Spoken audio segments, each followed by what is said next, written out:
ਪਰਲੇ ਕੁਛ ਨਹੀਂ ਸੀਗਾ, ਤਾਂ ਚੁੱਪ ਕਰ ਗਿਆ। ਹੁਣ ਚੁੱਪ, ਹੁਣ ਗਾਹਾਂ ਕਰਾਉਣ ਨਾ ਚੁੱਪ। ਜਿਹੜਾ ਪਿੱਛੇ ਬੋਲਦਾ ਪਾਣੀ ਆਉਂਦਾ ਸਿਰ ਤੇ ਉੱਤੇ ਦੀ, ਹਿਮਾਲਿਆ ਦੇ ਉੱਤੇ ਦੀ ਆਉਂਦਾ ਪਾਣੀ, ਪਿੱਛੇ ਹੋਰ ਅਜੋ ਹਿਮਾਲਿਆ ਦੇ ਉੱਤੇ ਦੀ ਆਉਂਦਾ ਪਾਣੀ। ਇਹ ਤਾਂ ਸ਼ੁਰੂ ਹੋਇਆ ਲੀਕ ਹੋਣ ਵਾਲਾ ਜਿਹਾ। ਦੇਖਣਾ ਕਿਹੜੇ ਕਿਹੜੇ ਕੂਚੇ ਨੇ ਜਿਹੜੇ ਰਹਿ ਜਾਣਗੇ ਡੁੱਬਣ ਤੇ। ਇਹ ਤਾਂ ਸਭ ਤੋਂ ਨੀਵੀਂ ਜਗ੍ਹਾ ਹੈ। ਅਜੋ ਅਨੰਦਪੁਰ ਸਾਹਿਬ ਵਾਲਾ ਥਾਂ ਉੱਚਾ, ਉਹਨਾਂ ਨੇ ਪਹਿਲੇ ਉੱਚਾ ਰੱਖਿਆ ਹੋਇਆ, ਉਹ ਸਿਆਣੇ ਸੀਗੇ। ਇਹ ਨੀਵਾਂ ਮਨਮੁਖਾਂ ਨੂੰ ਦਿੱਤਾ ਹੋਇਆ, ਤਾਂ ਹੀ ਪੰਜਵੇਂ ਪਾਤਸ਼ਾਹ ਛੱਡ ਗਏ ਸੀ ਇਹਨੂੰ। ਚਲ ਸੱਸੇ ਸੰਜਮ ਗਇਓ ਮੂੜੇ, ਏਕ ਦਾਨ ਤੁਧ ਕੁਥਾਏ ਲਿਆ। ਸੱਸੇ ਸੰਜਮ ਗਇਓ ਮੂੜੇ, ਏਕ ਦਾਨ ਤੁਧ ਕੁਥਾਏ ਲਿਆ। ਸੱਸੇ ਸੰਜਮ ਗਇਓ ਮੂੜੇ, ਗਇਓ ਮੂੜੇ। ਸੰਜਮ ਸੀ ਜਿਹੜਾ ਤੇਰਾ ਚਲਿਆ ਗਿਆ। ਸੰਜਮ ਹੁੰਦਾ ਹੈ ਘੱਟ ਖਰਚ ਕਰਨਾ, ਜ਼ਿਆਦਾ ਕਮਾਉਣਾ, ਕਿਸੇ ਥੋੜੀ ਚੀਜ਼ ਤੋਂ ਜ਼ਿਆਦਾ ਲਾਹਾ ਲੈਣਾ, ਜੀਵਨ ਦੇ ਥੋੜੇ ਸਮੇਂ ਤੋਂ ਜ਼ਿਆਦਾ ਲਾਹਾ ਲੈਣਾ, ਇਹ ਸੰਜਮ ਹੁੰਦਾ।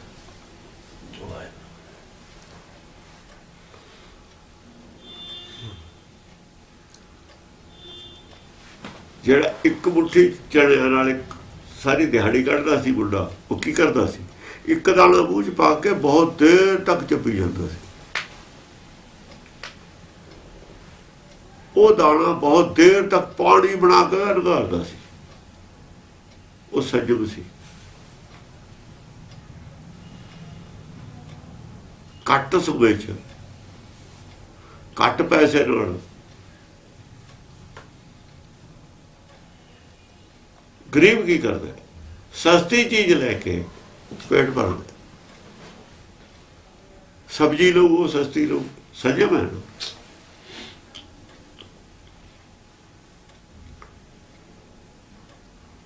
ਜਿਹੜਾ ਅਮੀਰ ਹੈ ਉਹ ਥੋੜੀ ਚੀਜ਼ ਨੂੰ ਪੈਸੇ ਜ਼ਿਆਦਾ ਖਰਚ ਕਰੂ।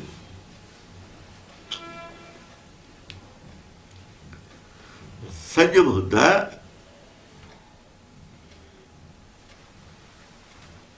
ਜੀਵਨ ਨੂੰ ਬੜੇ ਸੰਜਮ ਨਾਲ ਜਿਉਣਾ,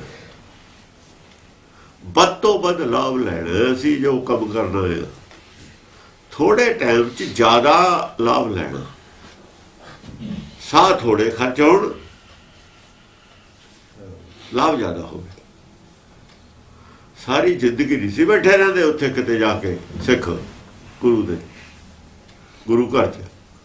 ਹਫ਼ਤਾ 10 ਦਿਨ ਕੋਈ ਮਹੀਨਾ ਜਾਇਆ ਆ, ਇੰਨਾ ਕੁ ਉੱਥੋਂ ਸਿੱਖ ਲੈਣਾ ਜ਼ਿੰਦਗੀ ਪਰ, ਉਸੇ ਦੇ ਉੱਤੇ ਹੀ ਜੀਵਨ ਢਾਲ ਲੈਣਾ। ਗੱਲਾਂ ਤਾਂ 10 ਵਾਰ ਦੋ ਚਾਰੇ ਬਹੁਤ ਹੁੰਦੀਆਂ ਨੇ ਜੇ ਕਿਸੇ ਨੂੰ ਮੰਨਣੀਆਂ ਹੁਣ।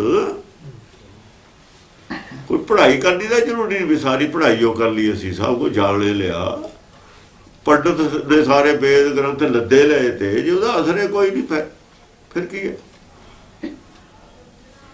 ਗੁਰੂ ਅਮਰਦਾਸ ਨੂੰ ਇੱਕ ਗੱਲੇ ਘਾਇਲ ਕਰ ਗਈ ਸੀ, ਇੱਕੋ ਗੱਲੇ। ਉਹ ਕਬੀਰ ਨੇ ਤਾਂ ਕਿਹਾ ਸੀ ਨਾ, ਬਣ ਜੋ ਬਾਹੇ ਹੋਏ,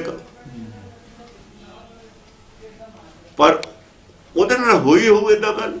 ਉਹਦੇ ਨਾਲ ਕਬੀਰ ਸਤਿਗੁਰ ਸੂਰਮੇ ਕਿਸੇ ਉਹਨੇ ਸੰਤ ਸਾਧ ਦੀ ਗੱਲ ਸੁਣ ਲਈ ਕੋਈ, ਉਹ ਸੀ ਮਗਹਰ ਵਾਲਾ ਗੁਰਮਤਿ ਦਾ ਧਾਰਨੀ। ਪੂਰਾ ਤਾਂ ਹੈ ਨਹੀਂ ਸੀ, ਕੋਈ ਤਰਕ ਐਸਾ ਸੁਣ ਲਿਆ ਜਿਹੜਾ ਉਹਨੂੰ ਕਾਇਲ ਕਰ ਗਿਆ। ਉਹਨੇ ਕਹਾ ਵੀ ਇਹ ਧਰਮ ਪੜੋ ਜਾ। ਤਰਕ ਇਹ ਵੀ ਹੋ ਸਕਦਾ ਵੀ ਇੱਕ ਪਾਸੇ ਤਾਂ ਅਸੀਂ ਕਹਿੰਦੇ ਹਾਂ ਪਰਮੇਸ਼ਰ ਕਰਦਾ, ਦੂਏ ਪਾਸੇ ਅਸੀਂ ਕਹਿੰਦੇ ਹਾਂ ਅਸੀਂ ਕਰਦੇ। ਇਹ ਆਪਾ ਵਿਰੋਧੀ ਗੱਲ।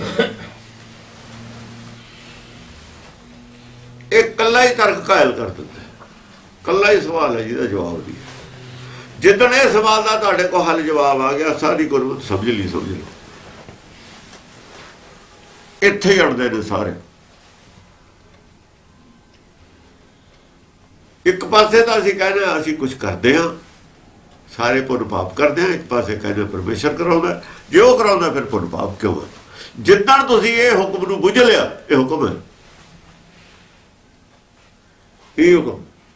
ਜਿੱਦਣ ਇਹ ਜਿਹੜਾ ਮਸਲਾ ਹੱਲ ਹੋ ਗਿਆ, ਸਵਾਲ ਹੱਲ ਹੋ ਗਿਆ ਸਾਡਾ, ਇਹ ਭਰਮ ਚੱਕਿਆ ਗਿਆ, ਇਹ ਗੱਲ ਦੀ ਸਮਝ ਆ ਗਈ, ਉਹ ਪਰਮ ਪਦ ਹੈ। ਬਾਕੀ ਤਾਂ ਖੋਜਣਾ ਹੀ ਹੈ। ਫਿਰ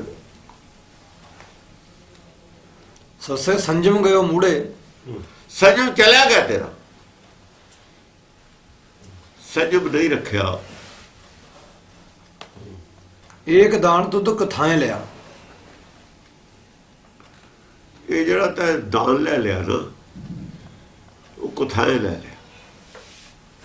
ਕਥਾएं ਦਾ ਮਤਲਬ ਕੀ ਹੈ? ਜੋ ਤੈਨੂੰ ਮਿਲਿਆ ਗਿਆਨ, ਉਹ ਇੱਥੇ ਖੋਪੜੀ 'ਚ ਲੈ ਰੱਖ ਲਿਆ।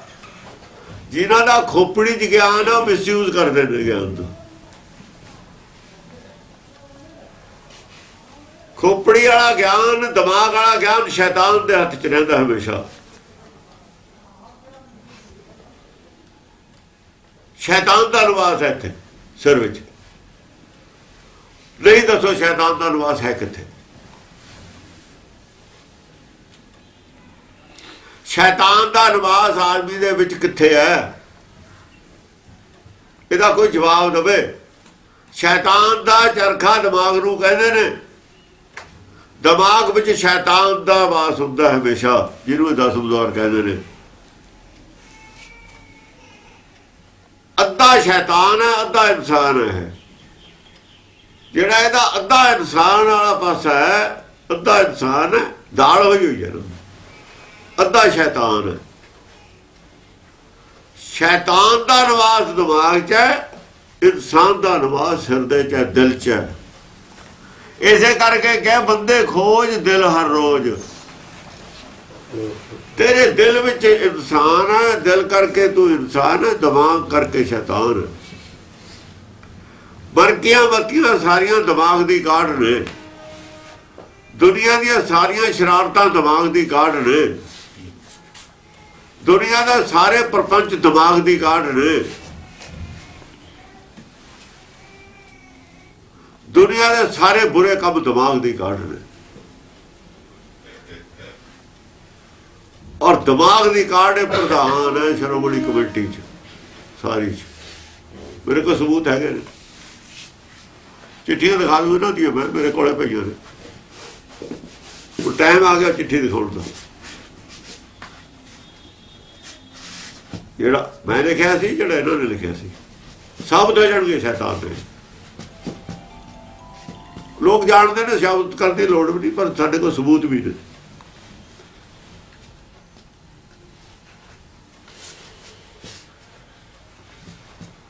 ਜੋ ਦਿਮਾਗ ਦੇ ਵਿੱਚ ਬੰਦਾ ਹੈ ਤਾਂ ਦੁਆਰੋਂ ਆਪ ਸ਼ੈਤਾਨ ਹੈ। ਭਗਤ ਨਹੀਂ ਬੰਦੇ। ਭਗਤ ਕਹਿੰਦੇ ਬੰਦੇ ਖੋਜ ਦਿਲ ਹਰ ਰੋਜ਼। ਦਿਲ ਖੋਜ, ਦਿਲ ਦੀ ਗੱਲ ਨਹੀਂ ਕਿਸੇ ਨੂੰ ਦੱਸਦਾ ਹੈ ਆਪਣੇ ਦੀ। ਸ਼ੈਤਾਨ ਇੱਥੋਂ ਬਣਾ ਸੀ ਜਾਂਦਾ। ਦਿਮਾਗ ਦੀਆਂ ਗੱਲਾਂ ਸੰਸਾਰ ਨਾਲ ਕਰਦਾ, ਦਿਲ ਦੀ ਗੱਲ ਕਰ ਨਹੀਂ ਸਕਦਾ। ਦਿਲ ਦੇ ਵਿੱਚ ਤਾਂ ਲੁਕੋਇਆ ਹੋਇਆ ਹੈ। ਦਿਲ ਦੇ ਵਿੱਚ ਪਤਾ ਹੈ ਮੈਂ ਬੁਰਾ ਕਿੱਦਾਂ। ਦਿਲ ਦੇ ਵਿੱਚ ਪਤਾ ਹੈ ਸਾਰੇ ਸੱਚ ਦਾ। ਜਿਹਦੇ ਨਾਲ ਦਿਲ ਦੀ ਗੱਲ ਹੈ ਨਾ ਇਹਦੀ, ਜਦ ਦਿਲ ਦੀ ਦੱਸਦਾ ਸਾਰੀ ਬਾਹਰ ਆ ਜਾਂਦੀ, ਸਾਰੀ ਬਾਹਰ ਆ ਜਾਂਦੀ। ਇੱਕ ਦਾਨ ਤੁਧ ਕਥਾएं ਲਿਆ। ਆ ਜਿਹੜੇ ਫਿਰ ਉਹ ਟੀਕਾ ਲਾ ਕੇ ਪੁੱਛਦੇ ਨੇ ਪੁਲਿਸ ਵਾਲੇ, ਦਿਲ ਦੀ ਗੱਲੇ ਪੁੱਛਦੇ ਨੇ। ਉਹ ਇਹ ਟੀਕਾ ਲਾ ਕੇ ਪੁੱਛਦੇ ਨੇ, ਸੱਚ ਤਾਂ ਉਗਲਦਾ। ਬਸ ਦਿਮਾਗ ਜਿਹੜਾ ਉਹਦਾ ਨਾ ਸੁਣ ਕਰ ਦਿੰਦੇ। ਉਹ ਜਿਹੜਾ ਦਿਮਾਗ ਸ਼ੈਤਾਨੀ ਵਾਲੀ ਤਾਣਾ ਬਾਣਾ ਪੜਦਾ ਨਾ, ਉਹ ਉਲਟਦੇ ਹਟ ਜਾਂਦੇ। ਉਹਨੂੰ ਸੁਣ ਕਰਕੇ ਦਿਲ ਸਾਰਾ ਹੀ ਉਗਲ ਦਿੰਦਾ। ਤਾਂ ਹੀ ਨਸ਼ਾ ਜਾ ਕੇ ਆਦਮੀ ਸਾਰੀਆਂ ਗੱਲਾਂ ਦੱਸ ਦਿੰਦਾ।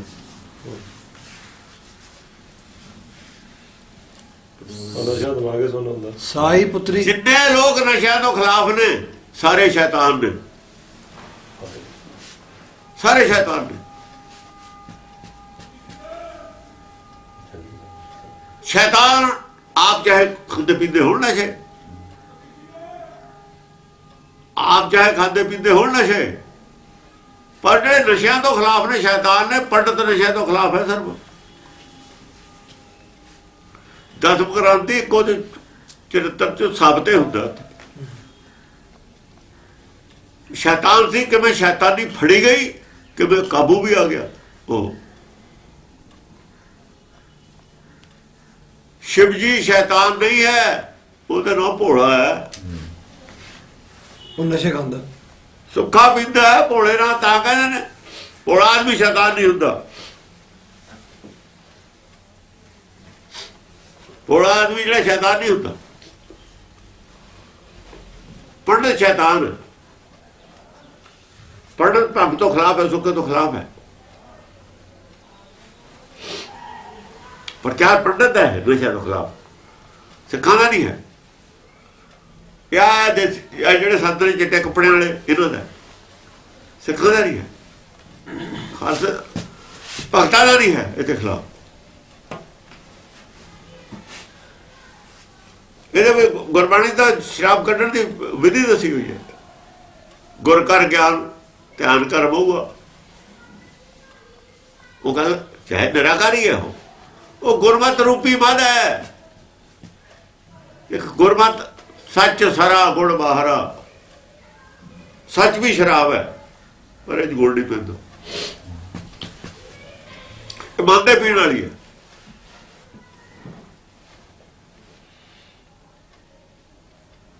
ਸੱਚ ਸਰਾ ਗੁੜ ਬਾਹਰਾ, ਗੁੜ ਨਹੀਂ ਪੈਂਦਾ, ਗੁੜ ਵਾਲੀ ਸਰੀਰ ਦੇ ਪੀਣ ਵਾਲੀ, ਜੋਗੀ ਸਰੀਰ ਦੇ ਪੀਣ ਵਾਲੀ ਸ਼ਰਾਬ, ਸਰੀਰ ਦੇ ਵਿੱਚ ਰਹਿਣ ਵਾਲੀ ਸ਼ਰਾਬ ਦੀ ਗੱਲ ਕਰਦਾ ਹੈ। ਨਾਨਕ ਆਤਮਾ ਦੇ ਗੱਲ ਕਰਦਾ ਹੈ। ਸੱਚ ਦਾ ਆਪਣਾ ਨਸ਼ਾ ਹੈ, ਝੂਠ ਦਾ ਆਪਣਾ ਨਸ਼ਾ ਹੈ।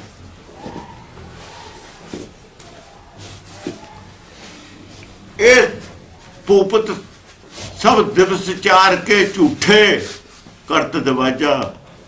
ਤਗੜੇ ਨਸ਼ੇ ਵਾਲਾ ਆਦਮੀ ਇਹ ਗੱਲ ਬੋਲ ਸਕਦਾ। ਜਿਹਨੂੰ ਸੱਚ ਦਾ ਨਸ਼ਾ ਹੋਵੇ ਨਾ, ਰਾਜੇ ਨੂੰ ਵੱਧ ਨਸ਼ਾ ਹੋਵੇ, ਉਹਦੀ ਹਿੰਮਤ ਆ ਰਾਜੇ ਦੇ ਮੂੰਹ ਤੇ ਇਹ ਗੱਲ ਕਹਿ ਦੇਵੇ। ਇਹ ਭੂਪਤ ਸਭ ਦਿਵਸ ਚਾਰ ਕੇ ਰਾਜੇ ਸ਼ੀ ਮੁਕੱਦਮ ਕੁੱਤੇ। ਕੌਣ ਕਹੂਗਾ? ਪੂਰਾ ਨਸ਼ੇ ਵਾਲਾ ਕਹੂਗਾ ਜਿਹਨੂੰ ਸੱਚ ਦਾ ਨਸ਼ਾ ਹੈ। ਕਹਿ ਦੂਗਾ ਕੁੱਤੇ ਮੁਕੱਦਮ। ਮੁਸਲਮਾਨਾਂ ਦਾ ਰਾਜ ਸੀ, ਵੋਟੀਆਂ ਕਰ ਦਿੰਦੇ। ਸੱਚ ਦੀ ਤਾਕਤ ਐਨੀ ਸੀ, ਚੂਹ ਨਹੀਂ ਕੀਤੀ, ਬੋਲ ਨਹੀਂ ਸਕੇ। ਇਹ ਕੀ ਬੋਲਣਗੇ ਵਿਚਾਰੇ? ਇਹਨਾਂ ਨੇ ਕੀ ਬੋਲਣਾ? ਗਿੱਦੜ ਬੋਲਦੇ ਹੁੰਦੇ ਨੇ, ਬਿਰਗ ਬੋਲਦੇ ਹੁੰਦੇ ਨੇ, ਭਜਦੇ ਹੁੰਦੇ ਨੇ ਬਿਰਗ। ਇਹਦਾ ਨਾਲੇ ਗੁਰਦਾਸ ਦੀਆਂ ਵਾਰਾਂ ਨੂੰ ਮੰਨਦੇ ਨੇ, ਜਿਹੜਾ ਕਹਿੰਦੇ ਸੀ ਮੁੱਕੇ ਬਿਰਗਾਵਲੀ। ਅਸੀਂ ਤਾਂ ਚਾਹੇ ਉਹਨਾਂ ਨੂੰ ਨਾ ਮੰਨੀਏ, ਪਰ ਇਹ ਤਾਂ ਉਹਨਾਂ ਨੂੰ ਮੰਨਦੇ ਨੇ, ਸਿੰਘ ਮੁੱਕੇ ਬਿਰਗਾਵਲੀ। ਬਿਰਗ ਭਜਦੇ ਹੁੰਦੇ ਨੇ, ਭਜਦਿਆਂ ਨੂੰ ਰਾਹ ਨਹੀਂ ਮਿਲਦਾ, ਇੱਕ ਦੂਏ 'ਚ ਲੱਗਦੇ ਹੁੰਦੇ ਨੇ।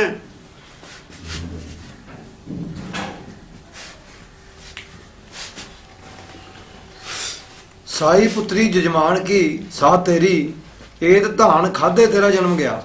ਸਾਈ ਪੁੱਤਰੀ ਜਜਮਾਨ ਕੀ ਸਾਈ ਤੇਰੀ, ਜਿਹੜਾ ਤੂੰ ਫੇਰੇ ਕਰਾ ਕੇ ਲੈਣਾ ਪੈਸੇ। ਸਾਡੇ ਗੁਰਦੁਆਰੇ ਵੀ ਰਸੀਦਾਂ ਕੱਟ ਹੁੰਦੀਆਂ ਨੇ।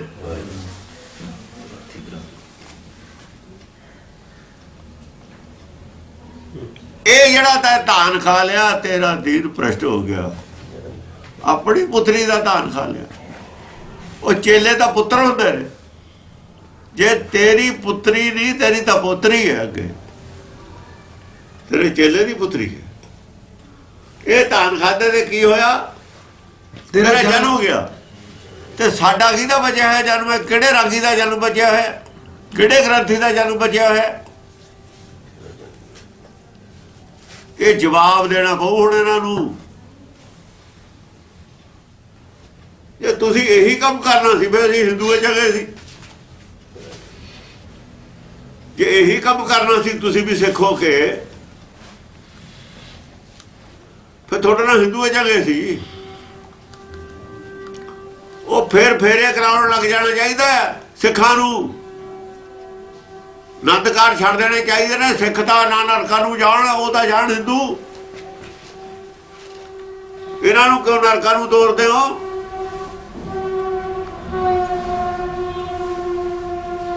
ਗੁਰਮਤਿ ਦੇ ਹਿਸਾਬ ਨਾਲ ਗੋਲਕ 'ਚ ਪੈਸੇ ਪਾਉਣੇ ਅਪਰਾਧ ਹੈ। ਸਿੱਖਾਂ ਨੂੰ ਇਮਾਨ ਤੋਂ ਡੇਗਣਾ, ਇਹ ਗੋਲਕ ਦਾ ਪੈਸਾ ਇਮਾਨ ਤੋਂ ਡੇਗ ਰਿਹਾ ਇਹਨਾਂ ਨੂੰ। ਜ਼ਿੰਮੇਵਾਰ ਕੌਣ ਹੈ? ਪੈਸੇ ਪਾਉਣ ਵਾਲੇ ਜ਼ਿੰਮੇਵਾਰ ਨੇ। ਅਸੀਂ ਉਹ ਅਪਰਾਧ ਦੇ ਜ਼ਿੰਮੇਵਾਰ ਆ ਜਿਹੜੇ ਗੋਲਕ ਦੇ ਵਿੱਚ ਪੈਸੇ ਪਾਉਂਦੇ ਆ। ਗੁਰੂ ਸਾਡੇ ਨਾਲ ਬਿਲਕੁਲ ਰਾਜੀ ਨਹੀਂ ਹੈ, ਪਰ ਸਾਡੇ ਕੋਲ ਵੀ ਹਰਾਮ ਦੀ ਕਮਾਈ ਆ। ਅਸੀਂ ਕਿਹੜਾ ਦਸਾਂ ਨੌਂ ਦੀ ਕਰਦੇ? ਜਿੰਨੇ ਜ਼ਿਆਦਾ ਲੋਕ ਪਾਉਂਦੇ ਨੇ, ਜ਼ਿਆਦਾ ਬੇਈਮਾਨੀ ਦਾ ਪੈਸਾ ਉਹਨਾਂ ਕੋਲ। ਉਹ ਦਫਾ ਹੋਣੇ ਜੇ ਬੇਈਮਾਨੀ ਦਾ। ਚੰਗੇ ਕੰਮ ਕਿਤੇ ਚੰਗੇ ਥਾਂ ਲਾ ਦੋ। ਗੁਰੂ ਦੇ ਖਿਲਾਫ ਕਿਉਂ ਲਾਉਨੇ ਹੋ? ਗੁਰੂ ਦੇ ਖਿਲਾਫ ਵਰਤ ਹੋ ਰਿਹਾ ਪੈਸਾ। ਇਹ ਪੈਸਾ ਗੁਰੂ ਦੇ ਖਿਲਾਫ ਵਰਤ ਹੋ ਰਿਹਾ ਹੈ। ਦਰਗਾਹ ਵਿੱਚ ਅਪਰਾਧੀ ਨੇ ਉਹ ਸਾਰੇ ਸਿੱਖ, ਜਿੰਨਾ ਗੋਲਕ ਦਾ ਪੈਸਾ ਗੁਰਦੁਆਰੇ ਦੇ। ਦਰਗਾਹ 'ਚ ਮਾਫੀ ਨਹੀਂ ਮਿਲਣੀ ਇਹਨਾਂ ਨੂੰ। ਪਾਦੇ ਦੇ ਗਲ 'ਚ ਫਾਹਾ ਪੈਣਾ ਤੇ ਫਾਹਾ ਇਹਨਾਂ ਦੇ ਗਲ 'ਚ ਵੀ ਪੈਣਾ। ਚਾਟੜਿਆਂ ਦੇ ਚਾਟੜੇ ਉਹੀ ਨੇ ਜਿਹੜੇ ਗੋਲਕ ਭਰਦੇ ਨੇ ਉਹਨਾਂ ਦੀ।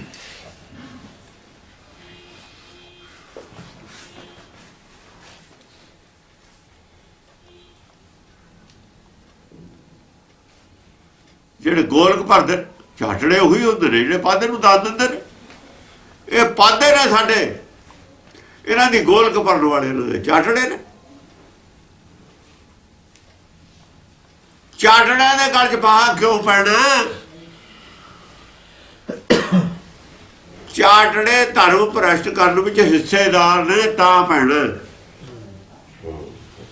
ਉਹ ਗਰੀਬ ਆਦਮੀ ਜਿਹੜਾ ਲੰਗਰ 'ਚ ਜਾ ਕੇ ਪ੍ਰਸ਼ਾਦਾ ਛਕਦਾ, ਪੈਸਾ ਚੜਾ ਨਹੀਂ ਸਕਦਾ, ਉਹਦਾ ਜੀਵਨ ਵੀ ਭ੍ਰਸ਼ਟ ਇਹ ਕਰਦੇ ਨੇ। ਉਹਨੂੰ ਸਿੱਖਿਆ ਤਾਂ ਇੱਥੋਂ ਹੀ ਮਿਲਦੀ ਹੈ ਨਾ। ਸਾਡੇ ਬੱਚਿਆਂ ਨੂੰ ਸਿੱਖਿਆ ਕਿੱਥੋਂ ਮਿਲਦੀ ਹੈ? ਜਿਹੜੇ ਜਨਮ ਲੈਣਗੇ ਹੁਣ ਉਹ ਕੀ ਪੜ੍ਹਨਗੇ? ਉਹੀ ਪੜ੍ਹਨਗੇ ਜੋ ਸਾਨੂੰ ਦੇਖਣਗੇ, ਪੜ੍ਹਾਉਣਗੇ।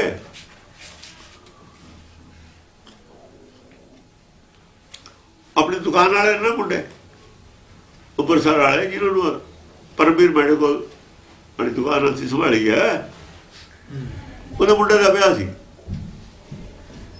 ਅਸੀਂ ਤਰਨਤਾਰਨ, ਉਹਨਾਂ ਦਾ ਹੈਗਾ ਪਿੰਡ ਤਰਨਤਾਰਨ, ਵਿਆਹ ਗਏ ਉੱਧਰ। ਉਹਨਾਂ ਦਾ ਪਿੰਡ ਹੈ। ਉਹਨਾਂ ਦਾ ਕੋਈ ਰਿਸ਼ਤੇਦਾਰ ਸੀ, ਸ਼੍ਰੋਮਣੀ ਕਮੇਟੀ ਦਾ ਮੈਂਬਰ ਸੀ। ਉਹ ਆ ਗਿਆ, ਮੈਂ ਪਾਸੇ ਬੈਠਾ ਸੀ, ਉੱਥੇ ਸ਼ਰਾਬ ਸ਼ੁਰੂ ਪੀਂਦੇ ਸੀ। ਚਲੋ ਮੈਂ ਪਰੇ ਹੋ ਕੇ ਬਹਿ ਗਿਆ। ਪਰਮਵੀਰ ਦਾ ਸਭ ਕੁਛ ਸ਼ੁਕ ਲੈਂਦਾ ਵਿੱਚ। ਉਹ ਹੈਗਾ ਕਲੀਨ ਸ਼ੇਵ, ਚੱਲਣ ਦੇ ਕੋਈ ਨਹੀਂ। ਮੈਂ ਆਪਣੀ ਕਮਜ਼ੋਰੀ ਦੱਸਣ ਲੱਗਿਆ। ਜਿਹੜੀ ਕਿਸੇ ਨੇ ਗੱਲ ਕਹਿਣੀ ਆਪ ਕਿਉਂ ਨਹੀਂ ਕਹਿਣੀ? ਜਿਹੜੀ ਕਿਸੇ ਨੇ ਉਂਗਲੀ ਉਠਾਉਣੀ ਆਪ ਉਠਾਓ। ਜੇ ਸ੍ਰੀ ਚੰਦ ਦੇ ਜਟਾ ਰੱਖਿਆ ਨਹੀਂ ਸਿੱਖ ਬਣੇ, ਨਾਨਕ ਦਾ ਕਸੂਰ ਹੈ। ਸ੍ਰੀ ਚੰਦ ਹੀ ਆ। ਨਾਲੇ ਆਪਣਾ ਆਪਣਾ ਜ਼ਿੰਮੇਵਾਰ ਹੈ, ਕੋਈ ਕਿਸੇ ਦਾ ਠੇਕੇਦਾਰ ਹੈ। ਆਪਣਾ ਮਨ ਤਾਂ ਬਣਦਾ ਨਹੀਂ, ਦੂਏ ਦਾ ਕੌਣ ਬਣਾ ਦੂ? ਆਪਣੇ ਹੀ ਬਣਾ ਲਓ, ਇੰਨਾ ਹੀ ਬਥੇਰਾ। ਦੂਏ ਦਾ ਜਿਹੜਾ ਠੇਕਾ ਲਓ, ਆਪ ਨਹੀਂ ਜਾਣਾ, ਆਪ ਹੀ ਉੱਥੇ ਰਹਿ ਜਾਊਗਾ। ਇਹ ਸਟੇਜ ਤੇ ਚੜਿਆ ਤਾਂ ਡੀਜੇ ਵਗੈਰਾ ਇੱਥੇ ਉਹ ਬਾਗ ਵੀ ਇਹਨਾਂ ਦੀ ਉਹ ਸੀ। ਉਹ ਤਾਂ ਨਵੇਂ ਸੀਗੇ। ਹੁਣ ਐ ਹੁੰਦਾ ਜਿਹੜੇ ਆਦਮੀ ਦੀ ਉਹਦੀ ਉਹ ਵਡਿਆਈ ਕਰਦੇ ਨੇ ਮਰਾਸੀਆਂ ਵਾਂਗੂ, ਜਿਹਦੇ ਨਾਲ ਨੌਲੇ ਤੇ ਦੋ ਪੈਸੇ ਮਿਲਣ। ਹੁਣ ਇਹਦੇ ਨਾਲ ਜ਼ਿਆਦਾ ਮੈਡੀਕਲ ਸਟੋਰ ਵਾਲੇ ਗਏ ਹੋਏ ਸੀ, ਇਹ ਪ੍ਰਧਾਨ ਸੀ। ਉਹ ਇਹਦਾ ਜਾਇਆਕਾਰ ਕਰੀ ਜਾਣ, ਮੁੰਡੇ ਨੋਟ ਸਿੱਟੀ ਜਾਣ ਉਹਨਾਂ ਤੇ, ਪਰਮਵੀਰ ਦਾ ਨਾਂ ਲੈ ਤੇ। ਹੁਣ ਉਹ ਮਰਾਸੀ ਨੂੰ ਤਾਂ ਪੈਸਾ ਚਾਹੀਦਾ। ਪਰਮਵੀਰ ਕੌਣ ਹੈ ਜੀ? ਮੁੰਡਾ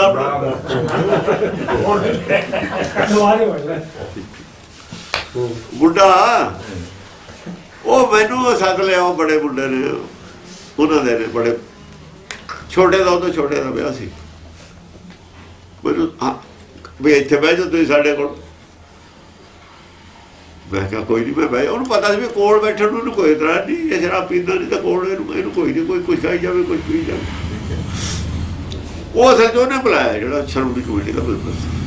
ਉਹਨੇ ਦੱਸਿਆ ਵੀ ਉਹ ਜਿਹੜੇ ਬੰਦੇ ਬੈਠੇ ਨੇ ਉਹ ਗੱਲਾਂ ਕਰਦਾ ਹੋਊਗਾ। ਉੱਥੇ ਦੀਆਂ ਯੂਪੀ ਕੋਲ ਰਹਿੰਦੇ ਸੀ ਸਾਡੇ। ਉਹ ਕਹਿੰਦਾ ਵੀ ਆਪਾਂ ਗੱਲਬਾਤ ਕਰੀਏ ਇਹਨਾਂ ਨਾਲ, ਆਹ ਗੱਲਾਂ ਕਰਨ ਲੱਗਿਆ ਗੁਰਬਾਣੀ ਦੀਆਂ, ਵੀ ਗੁਰਬਾਣੀ ਦੀ ਕਲਾਸ ਲਾਉਂਦੇ ਨੇ ਇਹਨਾਂ ਨੇ, ਉਹ ਲਿਖਿਆ ਫਲਾਣਾ ਕਿਤਾਬਾਂ ਲਿਖੀਆਂ ਨੇ। ਉੱਥੇ ਬਹਿ ਗਏ। ਉਹ ਖੈਰ ਸ਼੍ਰੋਮਣੀ ਕਮੇਟੀ ਦਾ ਉਹ ਮੈਂਬਰ ਵੀ ਉਹ ਵੀ ਪੀਂਦਾ ਪੁੰਦਾ ਸੀ, ਮੈਨੂੰ ਸਾਨੂੰ ਤਾਂ ਕੋਈ ਇਤਰਾਜ਼ ਨਹੀਂ, ਅਸੀਂ ਤਾਂ ਇਹਦੇ ਖਿਲਾਫ ਨਹੀਂ ਪੀਣ ਤੇ, ਜਿਹੜਾ ਪੀਂਦਾ ਪੀ ਲਵੇ, ਕੀ ਫਰਕ ਪੈਂਦਾ। ਕੰਮ ਤਾਂ ਹੋਰ ਬਥੇਰੇ ਨੇ ਛੱਡਣ ਵਾਲੇ, ਇਹ ਤਾਂ ਬਾਅਦ ਚ ਛੱਡ ਦੇਵੇ, ਚਾਹੇ ਪਹਿਲਾਂ ਘੋੜੇ ਛੱਡ ਲਵੇ। ਉਹ ਬੈਠੇ ਬੈਠੇ ਪਰਮਵੀਰ ਦਾ ਫੇਰ ਬਾਰ-ਬਾਰ ਜੇ ਕਰਾਈ ਜਾਵੇ। ਉਹ ਕਹਿੰਦਾ ਨਿਰਮਲ ਸਿੰਘ ਕਹਿੰਦਾ ਇਹਨਾਂ ਦਾ ਮੁੰਡਾ ਪਰਮਵੀਰ, ਉਹਨੂੰ ਬੜਾ ਝਟਕਾ ਲੱਗਿਆ। ਕਹਿੰਦਾ ਹੈ, ਕਹਿੰਦਾ ਕਿਉਂ? ਕਹਿੰਦਾ ਇਹਨਾਂ ਦਾ ਮੁੰਡਾ ਹੈਗਾ। ਹਾਂ, ਉਹਨਾਂ ਸਹਿਸਵਾ ਗੱਲ ਕੀਤੀ ਵੀ ਇਹਦੀ ਇੰਨੀ ਹੁੰਦੀ ਹੈ ਜਿਹੜੀ ਬੱਲੇ ਬੱਲੇ ਵੀ ਇਹਨਾਂ ਦਾ ਹੀ ਮੁੰਡਾ ਹੈ। ਉਹਨੇ ਤਾਂ ਐਂ ਗੱਲ ਕੀਤੀ, ਉਹਨੂੰ ਝਟਕਾ ਐਂ ਲੱਗਿਆ ਵੀ ਇਹ ਕਲੀਨ ਸ਼ੇਵ ਹੈ, ਇਹ ਨਿਹੰਗ ਸਿੰਘ ਹੈ। ਕਹਿੰਦਾ ਮੈਨੂੰ ਤਾਂ ਬੜਾ ਝਟ ਸ਼ੌਕ ਲੱਗਿਆ। ਕਹਿੰਦਾ ਕਿਉਂ? ਕਹਿੰਦਾ ਕਲੀਨ ਸ਼ੇਵ ਹੈ, ਕੀ ਉਹ ਕੀ? ਮੈਂ ਹੱਸ ਪਿਆ, ਮੈਂ ਹੱਸ ਕੇ ਟਾਲਤੀ ਗੱਲ। ਕਹਿੰਦਾ ਨਹੀਂ, ਕਹਿੰਦਾ ਹੈ ਇਹ ਮੇਰੇ ਬਹੁਤ ਮੈਨੂੰ ਝਟਕਾ ਲੱਗਿਆ। ਮੈਂ ਚੱਲ ਛੱਡ ਪਰੇ, ਕੀ ਲੈਣਾ, ਆਪਣੇ ਤੱਕ ਸੀਮਤ ਰੱਖੀ ਦੀ ਹੁੰਦੀ ਹੈ ਸਿੱਖੀ। ਅਸੀਂ ਲੋਕਾਂ ਦੇ ਬਹੁਤੀ ਹਲਾਈ ਵੱਡੀ ਪਕੜ ਲੱਗ ਗਏ, ਉਹ ਸਾਰੀ ਖਾਲੀ ਹੋ ਰਹੇਗੀ। ਵਿਚਾਲਾ ਵਾਹ ਨਹੀਂ ਹੋਇਆ, ਹਲਾਈ ਵੱਡੀ ਪਕੜ ਲਈ, ਇੱਕੋ ਸਿਆੜ ਆਇਆ ਤੇ ਛਿਪ ਗਿਆ, ਵਿਚਾਲਾ ਤਾਂ ਖਾਲੀ ਹੋ ਰਹਿ ਗਿਆ ਸਾਰਾ ਹੀ। ਉਹਨਾਂ ਵਾਹਿਆ ਹੋਇਆ ਮੰਨਿਆ ਨਾ, ਬਿਨਾਂ ਵਾਹਿਆ ਹੋਇਆ ਮੰਨਿਆ ਤਾਂ ਕੁਝ ਬਣਾ ਵਾਇਆ, ਕਿਸੇ ਹਾਲ ਲਿਆ ਤਾਲ ਵਾਲੇ ਪਿੰਡ ਦੇ ਦਿਨ ਛਿਪ ਗਿਆ। ਵਾਇਆ ਕੀ ਕੁਝ ਵੀ ਨਹੀਂ ਕੀਤਾ, ਕੀ ਕੁਝ ਵੀ ਨਹੀਂ। ਉਹ ਜਦ ਹਟਿਆ ਹੀ ਨਹੀਂ। ਉਹ ਸ਼ਰਾਬੀਆਂ ਦੀ ਆਦਤ ਹੁੰਦੀ ਆ, ਉਹ ਨਰਮਲ ਖੜੇ ਪੈ ਗਿਆ। ਕਹਿੰਦਾ ਤੁਸੀਂ ਕਿਸੇ ਨੂੰ ਛੱਡਿਆ ਨਹੀਂ, ਸੁੱਕਾ ਕਰੇ ਇਹ ਭਾਈ ਸਾਹਿਬ ਨੂੰ ਵੀ ਸਾਡੇ ਨੂੰ ਜਵਾਬ ਦੇ ਦਿਓ, ਇਹਦੀ ਤਸੱਲੀ ਕਰਾ ਦਿਓ। ਕਹਿੰਦਾ ਮੇਰੀ ਤਸੱਲੀ ਨਹੀਂ ਹੁੰਦੀ, ਤੁਸੀਂ ਵਿੱਚੋਂ ਗੱਲ ਦੱਸੋ ਕੀ ਹੈ। ਉਹ ਆਦਾ ਇਹ ਕਹੂਗਾ ਵੀ ਮੇਰੀ ਕਹਿਣਾ ਨਹੀਂ ਮੰਨਦਾ, ਵੀ ਕੁਛ ਕਹਣਾ ਚਾਹੁੰਦਾ ਸੀ। ਮੈਂ ਕਿਹਾ ਮੈਂ ਤਾਂ ਭਾਈ ਕਦੇ ਕਿਸੇ ਨੂੰ ਕਿਹਾ ਹੀ ਨਹੀਂ ਵੀ ਤੁਸੀਂ ਅੰਮ੍ਰਿਤ ਛਕੋ ਜਾਂ ਸਿੱਖ ਬਣੋ ਜਾਂ ਨਾ ਬਣੋ। ਮੇਰਾ ਅਜੇ ਆਪਣਾ ਮਨ ਨਹੀਂ ਮੇਰੇ ਕਹਿਣੇ ਚਾਹੀਦਾ। ਮੈਂ ਤਾਂ ਇਹਨੂੰ ਕਹਿਣਾ ਅਜੇ ਵੀ ਤੂੰ ਤਾਂ ਬਣ ਜਾ, ਜਦ ਮੈਂ ਬਣ ਜੂ ਫਿਰ ਮੈਂ ਕਿਸੇ ਨੂੰ ਹੋਰ ਨੂੰ ਕਹੂੰਗਾ। ਇਹ ਸਾਨੂੰ ਪੜਾਇਆ, ਸਾਨੂੰ ਇਹ ਪੜਾਇਆ ਪਹਿਲਾਂ ਆਪ ਸਿੱਖ ਬਣ ਜਾਓ, ਜਾਂ ਬਣ ਜਾਓਗੇ ਫਿਰ ਕਿਸੇ ਨੂੰ ਕਹੋ। ਪਹਿਲਾਂ ਨਾ ਕਹਿ ਦਿਓ, ਪਹਿਲਾਂ ਨਾ ਕਹੋ, ਆਪ ਨਾ ਰਹਿ ਜਾਓ ਕਿਤੇ। ਸਾਨੂੰ ਤਾਂ ਪੜਾਈ ਇਹ ਪੜਾਈ ਅਜੋ ਮੈਂ ਸਿੱਖ ਬਣਿਆ ਨਹੀਂ ਆਪ ਪੂਰਾ, ਮੈਂ ਕਿਸੇ ਨੂੰ ਕਿਹਾ। ਜਦੋਂ ਮੈਂ ਬਣ ਜੂ ਮੈਨੂੰ ਦੇਖ ਕੇ ਹੀ ਬਣ ਜਾਣਗੇ, ਜੇ ਬਣਨਾ ਹੋ ਕਹਿਣ ਦੀ ਲੋੜ ਫਿਰ ਵੀ ਨਹੀਂ ਪੈਣੀ। ਲੋਕ ਬਣਾ ਦੇਣਗੇ, ਤੇਰੇ ਵਰਗੇ ਬਣਾ ਦੇਣਗੇ, ਕਹਿ ਕੇ ਵੀ ਸ਼ਰਮ ਨਹੀਂ ਆਉਂਦੀ ਤੁਹਾਨੂੰ। ਜਿਹੜੀ ਗੱਲ ਮੈਂ ਨਹੀਂ ਕਹਿ ਸਕਦਾ ਤੁਸੀਂ ਕਹਿ ਸਕਦੇ ਹੋ, ਮੇਰਾ ਫਿਰ ਵੀ ਨਹੀਂ ਕਹਿਣਾ ਬਣਦਾ। ਉਹ ਕਹਿੰਦਾ ਗੱਲ ਤਾਂ ਠੀਕ ਹੈ, ਫਿਰ ਵੀ ਇਹਨੂੰ ਨਹੀਂ ਸੀ ਚਾਹੀਦਾ, ਇਹਦੀ ਬਹੁਤ ਬੜੀ ਗੱਲ ਹੈ। ਫਿਰ ਮੈਨੂੰ ਛੱਡ ਕੇ ਉੱਧਰ ਆ ਗਿਆ, ਦੇਖਿਆ ਵੀ ਇਹ ਤਾਂ ਠੀਕ ਹੈ, ਇਹ ਤਾਂ ਆਪਣੀ ਸਫਾਈ ਦੇਤੀ। ਕਹਿੰਦਾ ਮੁੰਡੇ ਦੀ ਬਹੁਤ ਵੱਡੀ ਗੱਲ ਹੈ, ਤੁਸੀਂ ਐਡੇ ਬੜੇ ਮਤਲਬ ਸਮਝਦਾਰ ਆਦਮੀ ਹੋ ਕੇ ਔਰ ਆ ਜਿਹੜੀਆਂ ਗੱਲਾਂ ਇਹਨੇ ਮੈਨੂੰ ਦੱਸੀਆਂ ਨੇ, ਇਹ ਮੁੰਡੇ ਨੇ ਸਾਨੂੰ ਨਾ ਤਾਂ ਬਹੁਤ ਵੱਡੀ ਗੱਲ। ਉਹ ਮੈਂ ਕਿਹਾ ਚੱਲ ਮਾੜੀ ਗੱਲ ਵੀ ਕੁਛ ਨਹੀਂ, ਬਾਣੀ ਦਾ ਤੈਨੂੰ ਜ਼ਿਆਦਾ ਯਾਦ ਹੈ, ਤੇ ਹੁਣ ਵੀ ਕੰਮ ਵੀ ਨਹੀਂ ਕੋਈ ਮਾੜਾ ਕਰਦਾ, ਥੋੜਾ ਜਿਹਾ ਉਹ ਆਪਣੀ ਜਗ੍ਹਾ ਸੱਚਾ ਹੈ। ਕਹਿੰਦਾ ਉਹ ਕਿਵੇਂ? ਮੈਂ ਕਿਹਾ ਅਸਲ ਦੇ ਵਿੱਚ ਅਸੀਂ ਦੂਜੇ ਨੂੰ ਦੋਸ਼ ਦਿੰਦੇ ਹਾਂ, ਆਪਣੇ ਅੰਦਰ ਘੱਟ ਝਾਤੀ ਮਾਰਦੇ। ਮੈਂ ਇਹ ਸਮਝਦਾ ਵੀ ਇਹ ਜਿਹੜੇ ਮੁੰਡੇ ਸਿਰ ਬਣਾ ਗਏ ਸਾਡੇ ਸਾਰੇ, ਹੁਣ ਇਹਦੇ ਮੁੰਡੇ ਵੀ ਸਿਰ ਬਣਾਈ ਫਿਰਦੇ ਨੇ ਦੋਏ, ਨਿਰਮਲ ਦੇ ਵੀ। ਕੀ ਕਹੇ, ਇਹ ਸਾਡੇ ਕਿਰਪਾਨ ਵਾਲਿਆਂ ਦੇ ਖਿਲਾਫ ਬਗਾਵਤ ਹੈ ਨਾ ਮੁੰਡਿਆਂ ਦੀ। ਮੈਂ ਇਹ ਸਮਝਦਾ ਅੰਦਰੋਂ, ਕਿਹਾ ਨਹੀਂ ਇਹਨਾਂ ਨੇ ਸਾਨੂੰ, ਸਾਡਾ ਆਚਰਣ ਸਿੱਖੀ ਵਾਲਾ ਨਹੀਂ ਹੈ। ਸਾਨੂੰ ਦੇਖ ਕੇ ਕਹਿੰਦੇ ਵੀ ਇਹ ਜਿਹੀ ਸਿੱਖੀ ਨੂੰ ਅਸੀਂ ਐਵੇਂ ਚੰਗੇ। ਮੈਂ ਇਹ ਸਮਝਦਾ ਵੀ ਸ਼ਾਇਦ ਇਹ ਗੱਲ ਹੈ, ਅਸੀਂ ਆਪਣੇ ਆਪ ਸਿੱਖ ਬਣੀਏ। ਉਹਦਾ ਅਸਰ ਪਊਗਾ ਇਹਨਾਂ ਤੇ। ਇਹਨਾਂ ਨੂੰ ਕਹੀਏ ਨਾ ਲੜੀਏ। ਮੈਂ ਇਸ ਵਿਊ ਦਾ ਆਦਮੀ ਹਾਂ, ਠੀਕ ਹੈ, ਮੇਰੀ ਪਰਸਨਲ ਰਾਏ ਹੈ। ਇਹ ਗੁਰਮਤਿ ਦੀ ਗੱਲ ਵੀ ਹੈ, ਸਾਨੂੰ ਉਪਦੇਸ਼ ਵੀ ਇਹੀ ਹੈ। ਕਹਿੰਦਾ ਬਸ ਇੱਕੋ ਮਾਰਤੀ, ਤੁਸੀਂ ਹੋਰ ਨਾ ਮਾਰਿਓ ਵੀ ਤੂੰ ਦੱਸੇ ਗੱਲ ਸੱਚ ਹੈ ਝੂਠ ਹੈ। ਕਹਿੰਦਾ ਬਸ ਹੋਰ ਨਾ ਮਾਰਿਓ ਇਹ ਤੋਂ ਜ਼ਿਆਦਾ। ਹੁਣ ਮੈਂ ਸਮਝ ਗਿਆ ਕਸੂਰ ਤਾਂ ਸਾਡਾ ਹੈ, ਬਿਲਕੁਲ ਸਹੀ ਹੈ। ਕਸੂਰ ਤਾਂ ਸਾਡਾ ਹੈ। ਅਸੀਂ ਥੋਪੀ ਜਾਂਦੇ ਲੋਕਾਂ ਤੇ। ਤੁਸੀਂ ਭਾਈ ਆਪਣੇ ਅੰਦਰ ਝਾਕੋ, ਅਸੀਂ ਆਪਣੇ ਅੰਦਰ ਨਹੀਂ ਝਾਕਦੇ। ਭਗਤ ਕੁੱਲ 13 ਤੇ 15 ਕਹਿ ਉਹ ਵੀ ਐਟ ਟਾਈਮ ਨਹੀਂ ਹੋਏ। ਹੁਣ ਥਈ ਰੌਲਾ ਹੈ, ਉਹਨਾਂ ਦਾ ਰੌਲਾ ਹੈ। ਕਬੀਰ ਦਾ ਨਾਂ ਸੁਣ ਕੇ ਸਾਰੀ ਕਾਸ਼ੀ ਤੋਬਾ ਤੋਬਾ ਕਰਦੀ ਹੈ ਹੁਣ ਵੀ। ਕਿਉਂ? ਕਾਹਤੇ ਕਰਦੀ ਹੈ? ਕੱਲਾ ਹੀ ਸੀ। ਹੋਵੇ ਸਹੀ, ਕਹਿੰਦੇ ਹੋਵੇ ਇੱਕ ਪਰ ਹੋਵੇ ਨੇਕ। ਬਸ ਨੇਕ ਤਾਂ ਹੋਵੇ ਇੱਕੋ ਬਹੁਤ ਹੈ। ਨਾਨਕ ਨੂੰ ਜਾਣਦੀ ਹੈ ਦੁਨੀਆ। ਤੁਹਾਡੇ 9 ਗੁਰੂਆਂ ਦਾ ਕੋਈ ਨਹੀਂ ਦੋ ਜਾਣਦਾ। ਹੋਰ ਜਾਣਦਾ? ਇਹ ਗੁਰੂ ਗੋਬਿੰਦ ਸਿੰਘ ਦਾ ਨਾਂ ਜਾਣਦਾ, ਉਹਦਾ ਅੱਡ ਨਾਂ ਚੱਲਦਾ, ਉਹਦਾ ਵੱਖਰਾ ਚੱਲਦਾ ਨਾ ਨਾਂ। ਬਾਕੀਆਂ ਦਾ ਨਾਂ ਨਾਨਕੇ ਚੱਲਦਾ ਸਾਰਿਆਂ ਦਾ।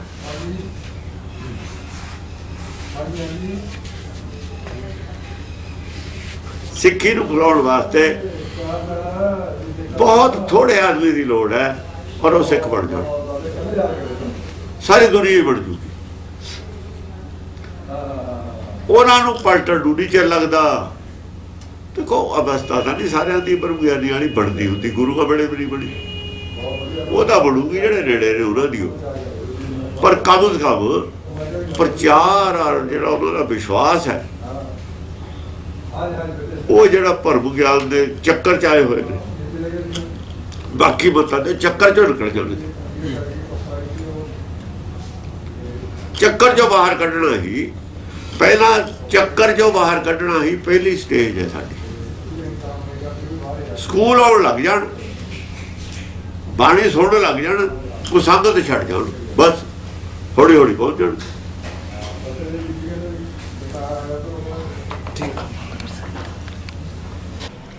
ਮੰਮੈ ਮਤ ਹਿਰ ਲਈ ਤੇਰੀ ਮੂੜੇ, ਹਉਮੈ ਵੱਡਾ ਰੋਗ ਪਿਆ, ਅੰਤਰ ਆਤਮੇ ਬ੍ਰਹਮ ਨ ਚੀਨਿਆ, ਮਾਇਆ ਕਾ ਮੁਹਤਾਜ ਪਿਆ। ਹੈ ਮੂੜੇ ਮੂਰਖਾ, ਪਾਦੇ ਨੂੰ ਕਹਿ ਰਹੇ ਨੇ ਉਸ ਵੇਲੇ। ਅੱਜ ਦੇ ਪਾਦੇ ਸਾਡੇ ਗ੍ਰੰਥੀ ਨੇ। ਪੰਡਤ ਪਾਦੇ ਤੋਂ ਜੂਨੀਅਰ ਹੈ। ਜਿਹੜਾ ਪੰਡਤ ਹੈ ਨਾ, ਪਾਦੇ ਤੋਂ ਜੂਨੀਅਰ ਹੈ। ਪਾਦਾ ਆਮ ਤੌਰ ਤੇ ਤੀਰਥਾਂ ਦੇ ਹੁੰਦਾ, ਪਿੰਡਾਂ 'ਚ ਵੀ ਹੁੰਦੇ ਸੀ ਪਾਦੇ। ਜਿਹੜਾ ਲਾਵਾਂ ਪੜਾਉਣ ਵਾਲਾ ਪਾਦਾ ਹੁੰਦਾ, ਧਰਮ ਦੇ ਕਰਮ ਜਿਵੇਂ ਲਾਵਾਂ ਪੜਾਉਣੀਆਂ, ਸੰਸਕਾਰ ਜਿਹੜੇ ਧਰਮ ਦੇ ਕਰਨ ਵਾਲੇ, ਉਹ ਪਾਦੇ ਤੇ ਕਰਾਉਂਦੇ। ਪੰਡਤ ਨੂੰ ਹੀ ਨਾਲ ਜੋੜਨ ਵਾਲਾ ਹੁੰਦਾ, ਜਿਵੇਂ ਆਪਣੇ ਮੰਜੀਆਂ ਸੀ ਨਾ। ਗੁਰੂ ਜਿਹੜਾ ਅਸਲੀ ਉਪਦੇਸ਼ ਸੀ, ਗੁਰਿਆਈ, ਉਹਦੀ ਜ਼ਿੰਮੇਵਾਰੀ ਤਾਂ ਸੀਗੀ। ਜਿਵੇਂ ਗੁਰੂ ਅਮਰਦਾਸ ਦੀ ਜਾਂ ਅੰਗਦ ਦੇਵ ਜੀ, ਉਹ ਜਿਹੜੇ ਨਾਲ ਮੰਜੀਆਂ ਵਾਲੇ ਸੀ ਸਪੋਰਟਰ, ਉਹ ਜਿਹੜੀ ਗੱਲ ਸ਼ੰਕੇ ਸੀ ਬਾਹਰ ਲੋਕਾਂ ਦੇ, ਦੂਈ ਮੱਤ ਦੇ ਜਾਂ ਚਰਚਾ ਦੇ, ਜਿਹੜੇ ਲੋਕਾਂ ਨੂੰ ਮਤਲਬ ਘੱਟ ਉਪਦੇਸ਼ ਵਾਲਿਆਂ ਨੂੰ ਦੂਏ ਫਿਰ ਸ਼ੰਕੇ ਪਾਉਂਦੇ ਸੀ, ਉਹਨਾਂ ਦੇ ਜਵਾਬ ਦੇਣ ਵਾਲੇ ਸੀ ਬੰਦੇ ਸਿਆਣੇ ਹੁੰਦੇ ਸੀ, ਜਿਹੜੇ ਉਹਨਾਂ ਨੂੰ ਨਾਲ ਜੋੜੇ ਹੋਏ ਸੀ, ਤਾਂ ਕਿ ਗਾਹਾਂ ਤੇ ਗਾਹਾਂ ਸਿੱਖੀ ਫੈਲੇ। 2-4 ਗੱਲਾਂ ਜਿਹੜਾ ਸੁਣ ਕੇ ਜਾਂਦਾ ਹੈ, ਉਹਨੂੰ ਦੂਜੇ ਲਾ ਵੀ ਸਕਦੇ ਨੇ। ਉਹ ਰੱਬ ਨੂੰ ਨਵਾਂ ਹੁੰਦਾ ਨਾ, ਥੋੜਾ ਗਿਆਨ ਹੁੰਦਾ, ਹੋਰ ਸ਼ੰਕੇ ਪਾ ਕੇ। ਜਿਵੇਂ ਕਰਮ ਦਾ ਹੀ ਹੈ, ਕਰਮ ਦਾ ਸ਼ੰਕਾ ਇਹਦੇ ਛੇਤੀ ਨਹੀਂ ਲੈਂਦਾ ਹੈਗਾ। ਉਹ ਕਹਿੰਦਾ ਲੈ ਆ ਤੇਰੇ ਸਾਹਮਣੇ ਉਹਨੇ ਨੇ ਮਾਰਤਾ, ਹੁਣ ਦੱਸ ਤੈਨੂੰ ਜਾਂ ਦੀਦ ਹੈ ਇਹਨੇ ਮਾਰਿਆ, ਪਾਪੀ ਕਿਵੇਂ ਨਹੀਂ ਹੋਇਆ? ਕਹਿੰਦਾ ਗੱਲ ਤਾਂ ਠੀਕ ਹੈ। ਗੁਰਬਾਣੀ ਗੱਲ ਕੁਛ ਹੋਰ ਬੋਲਦੀ ਹੈ ਵੀ ਹੁਕਮ ਦੇ ਬਿਨਾਂ ਜੰਮਣਾ ਮਰਨਾ ਹੈ ਨਹੀਂ। ਹੁਣ ਉਹ ਕਹਿੰਦੇ ਵੀ ਮੈਂ ਚਾਹੁੰਦਾ ਇਹਨੂੰ ਮਾਰਦਾ, ਕੀੜਾ ਤੁਰਿਆ ਜਾਂਦਾ, ਲੈ ਮੈਂ ਜੇ ਚਾਹਾਂ ਤਾਂ ਮਾਰ ਦੂੰਗਾ, ਨਹੀਂ ਚਾਹੁੰਦਾ ਨਹੀਂ ਮਾਰਦਾ। ਹੁਣ ਜਿਹੜਾ ਥੋੜੀ ਬੁੱਧੀ ਵਾਲਾ ਪਹਿਲਾਂ ਹੈ ਉਹਦੇ ਤੇ ਤਾਂ ਅਸਰ ਪਊਗਾ ਇਸ ਗੱਲ ਦਾ ਵੀ ਗੱਲ ਤਾਂ ਠੀਕ ਹੈ, ਇਹ ਠੀਕ ਕਹਿ ਰਿਹਾ, ਕਿਤੇ ਗੁਰੂ ਤਾਂ ਨਹੀਂ ਗਲਤ ਕਹਿ ਰਿਹਾ। ਇਹ ਡਾਮਾਡੋਲ ਹੋ ਜਾਂਦੇ ਸੀ। ਉਹ ਡਾਮਾਡੋਲ ਹੋਣ ਵਾਲਿਆਂ ਨੂੰ ਇੱਕ ਉਦੋਂ ਸੀਨੀਅਰ ਜਿਹੜੇ ਸੀ ਉਹ ਬੰਦਿਆਂ ਨੂੰ ਕਿਹਾ ਸੀ ਵੀ ਇਹਨਾਂ ਨੂੰ ਸਾਂਭੋ, ਡਾਮਾਡੋਲ ਹੋਣ ਤੇ ਸਮਝਾਓ। ਧਰਮ ਦੀ ਚਰਚਾ ਉਹ ਕਰਦੇ ਸੀਗਾ, ਉਹ ਜ਼ਿਆਦਾ ਮੰਜੀ ਵਾਲੇ ਲੋਕਾਂ ਨੂੰ ਨਾਲ ਜੋੜ ਕੇ ਹੋਰਾਂ ਨੂੰ ਫਿਰ ਗੁਰੂ ਘਰ ਲਿਆ ਕੇ ਫਿਰ ਉੱਥੇ ਉਹਦਾ ਪੱਕਾ ਉਹਨਾਂ ਨੂੰ ਨਾਲ ਜੋੜਦੇ ਸੀ।